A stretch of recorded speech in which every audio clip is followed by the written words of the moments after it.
S-300. Dilaporkan Kanal 13 Televisi Rusia pada Selasa 17 Mei bahwa pasukan Rusia hari Jumat minggu lalu menembaki jet-jet tempur Israel di barat laut Suriah dengan sistem anti-rudalnya yang canggih S-300. Penembakan jet tempur Israel oleh Rusia dapat dianggap sebagai indikasi yang menunjukkan perubahan signifikan dalam kebijakan Rusia terhadap rezim negara itu.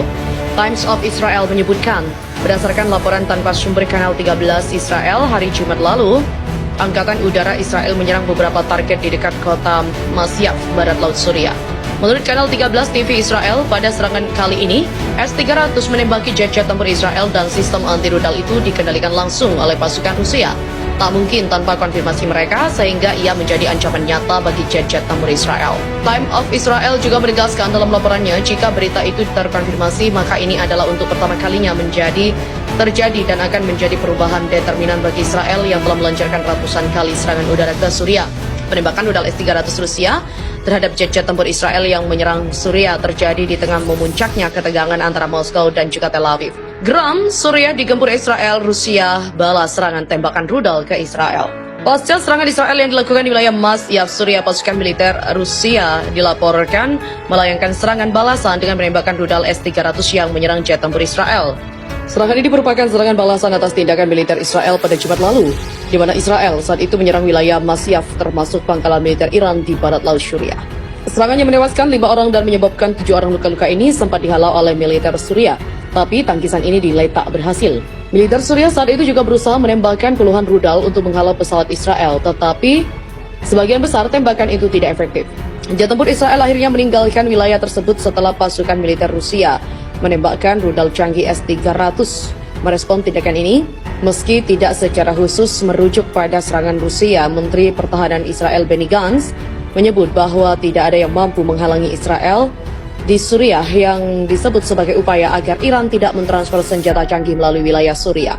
Pernyataan ini juga merujuk pada tuduhan lama yang disumarkan Israel pada Iran yang dianggap menyuplai amunisi canggih pada kelompok teror Hizbullah Lebanon melalui wilayah Suriah. Israel yang akan terus bertindak melawan setiap musuh yang mengancamnya dan mencegah transfer kemampuan canggih dari Iran yang membahayakan warga Israel dan merusak stabilitas keseluruhan kawasan. Demikian kata Grant seperti dikutip dari Hops.id. Insiden bentrokan yang melibatkan pasukan militer Israel dengan Rusia ini merupakan yang pertama kalinya terjadi sejak hubungan kedua negara terus memburuk di tengah konflik Rusia-Ukraina yang masih berlangsung hingga saat ini.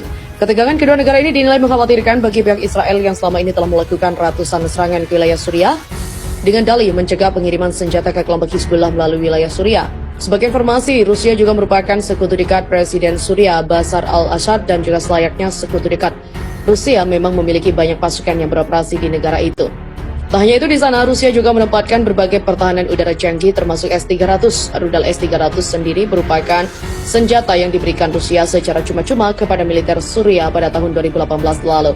Tak hanya rudal, kala itu Rusia juga mentransfer 3 batalion ke militer Assad meski keputusan itu sempat ditentang keras oleh Israel dan juga Amerika Serikat. Di mana sebelum konflik ini memanas, Israel dengan Rusia sebenarnya telah menciptakan perjanjian yang disebut mekanisme dekonfliksi untuk mencegah keduanya terlibat bentrok di Suriah. Bahkan tahun lalu, pada pertemuan yang dilakukan PM Israel Naftali Bennett dan juga Presiden Rusia Vladimir Putin di Sochi, keduanya menegaskan bahwa kedua negara sepakat akan terus menjalankan kesepakatan itu. Sebuah kejadian menarik rupanya baru terjadi di seputaran wilayah Suriah. Dikabarkan